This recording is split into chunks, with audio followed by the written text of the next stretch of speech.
Well, Colin Davis is on pole position. He won all his heats yesterday. He won the pre-final this morning, but he's still got to do it all if he wants to go home with the big prize, which is the winner of the Masters final, round one, Rotax Euro Challenge 2006. You can identify Colin Davis by the blue racing overalls and the blue helmet. On the outside of him, Jérôme Bourcard of France. Jérôme Bourcard of France, cart number 428. Red and yellow is the predominant livery. Behind Colin Davis is the blue and white of Ramon Henning.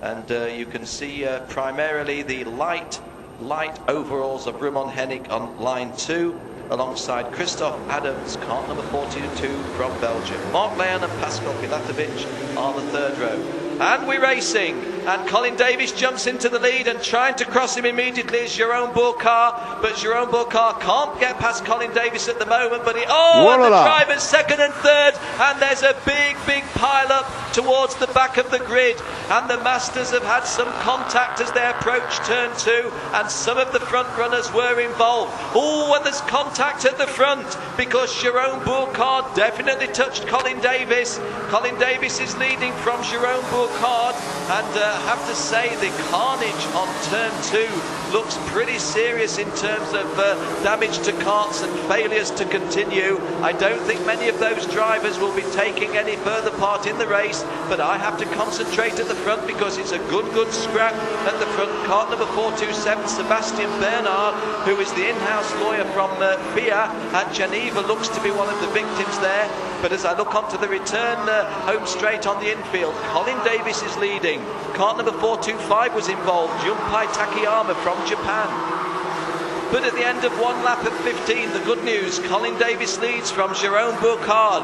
Ramon Henning of the Netherlands is in third place. Christophe Adams of Belgium fourth. Danny Morisseau fifth. He wasn't so sharp in the pre-final. And the yellow flags are having to cover all of the problems on the circuit. Major problems on the circuit at turns 2, 3 and 4.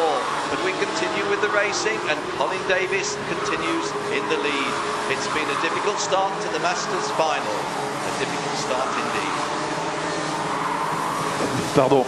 Eh bien, excellent départ de Colin Davis, qui est l'auteur du meilleur tour pour l'instant, également en 1.06 214. Il est en position de leader devant le Français Jérôme Bourcard. Ces pilotes qui sont au cœur du circuit actuellement pour la deuxième fois derrière Jérôme Bourcard à deux longueurs seulement.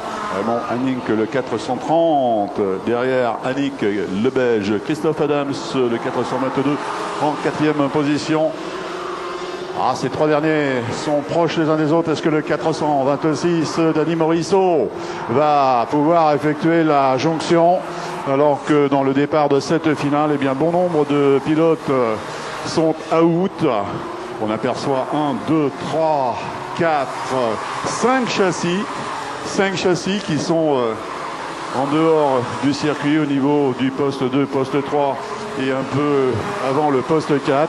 Donc là, eh bien, c'était décimé sérieusement. Hennig goes second. Ramon Hennig goes second at the expense of Jérôme Bourcard.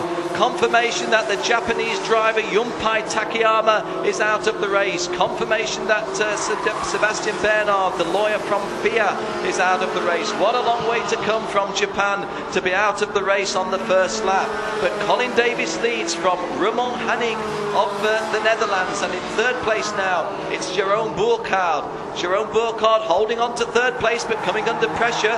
Colin Davis leads, but he's not having this all his own way. This is the end of the third lap at 15. Colin Davis in the predominantly blue is in effect leading a yellow flag race at the moment, because there are many yellow flags on the circuit. Although just looking now at the approach to turn 1, I think that yellow flag could be going out, because the major problems at turns 3 and 4 are over. So we are in racing mode, and Colin Davis has a length of about 5 carts length over Ramon Henning of Netherlands. Jérôme Bourcard of France is in third place. Alors parmi les éliminés, nous avons notamment le 425, le japonais Junpei Takayama, et également le 416 Denis Kroos, le portugais Pedro Lourez, le 431, également Sébastien Bernard. Donc malheureusement pour ces pilotes, eh bien, ce week-end ne se sera pas terminé pour le mieux du monde, alors que nous avons la tête de la course au cœur du circuit, avec le forcing de Raymond Hanning, le 430 en seconde position, pour essayer de revenir sur le Britannique Colin Davis, qui est toujours en position de leader. Il y avait 669 millièmes d'écart lors du tour précédent, un peu plus de 8 dixièmes maintenant. Colin Davis, toujours détenteur du meilleur temps en course, avec la réalisation d'un tour en 1 minute 4 secondes 432 millièmes. Derrière lui, dans l'ordre, je rappelle donc Raymond Hanning, Jérôme Bourcard, Christophe Adams et Danny Morisseau. Eh bien, ces 5 pilotes, nous allons les suivre avec intérêt, car Colin Davis, en bout de la ligne droite, a perdu un petit peu de son avance. Je pense qu'il n'y a plus ces 8 dixièmes d'écart entre lui-même et Raymond Hanning. Well, Colin Davis continues to lead, but it's a good race for second, third, fourth and fifth, and that looks like Christophe Adams trying to put pressure on Jérôme Bourcard. That's exactly what it is. Colin Davis has a little bit of a cushion. Raymond Hanning of Netherlands is in second place, and then Jérôme Bourcard coming under pressure from Christophe Adams and Danny Morisseau also taking close order. Confirmation that another of the drivers who went out on the first lap problems was the Dutchman Dennis Kroes. Dennis Kroes, who spoke with us on Race World Television earlier this morning. Sadly, it's gone wrong for him. His girlfriend Marjolein Amsems is just outside the top 10 at 11th. Our lady driver is cart number 421, Marjolein Amsems, but the race leader by just about a second is Colin Davis. Et Jérôme Bourcard qui a repris la seconde position, on retrouve en troisième position Raymond Hanning, et Colin Davis qui en a remis une couche, et maintenant, eh bien, lorsqu'il est passé précédemment devant nous, il avait 962 millièmes. Oh, je pense que maintenant, il a plus de la seconde sur Jérôme Bourcard qui est en seconde position, alors que dans le fond du circuit, Raymond Hanning a été inquiété sérieusement par Danny Morisseau. Danny Morisseau qui est en quatrième position, la cinquième position avec un peu de retard maintenant pour le Belge Christophe Adams qui était en quatrième position lors du passage précédent. Il a pris du retard.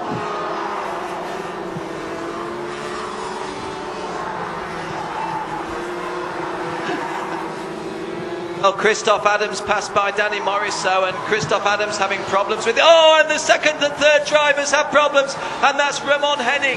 Raymond Hanning coming together with Jérôme Bourcard, and the driver getting in between them, I think was Danny Morisseau, was it? And Christophe Adams also part of that. Well, all of that's to the advantage of Colin Davis, because whereas he had 1.97 seconds lead at the end of the last lap, that must be to the advantage of the race leader, because a real coming together there. Raymond Hanning was involved behind Jérôme Bourcard and Danny Morisseau, the other Frenchman. So a close race, second, third and fourth, but some contact. And going on to the return back straight, this is for the 7th time in the 15-lap race. And Colin Davis just gets the angles a little bit wrong, but no problem because he's not under pressure. So Colin Davis comes over the start-finish line, and we're getting driving standards flags being watched. Yes, Jérôme Bourcard coming through, Colin Davis leading, and Jérôme Bourcard now from Danny Morisseau, cart number 430. Voilà une belle attaque, il a dû se passer quelque chose pour Raymond Hanning qui est en cinquième position maintenant. Il est juste derrière le Belge Christophe Adams qui l'a doublé juste en fin de cœur de circuit avant le grand droite. Et le Belge est en quatrième position maintenant, mais loin de Danny Morisseau, le Français qui est en troisième position et qui le précède. Est-ce que Hanning va pouvoir revenir? Il a une bonne dizaine de retard de longueur, même voire un peu plus maintenant sur le Belge. Marc Léon, le 417 en sixième position. Laurent Martin, le 433 septième, huitième. Patrick Westermann, le 410.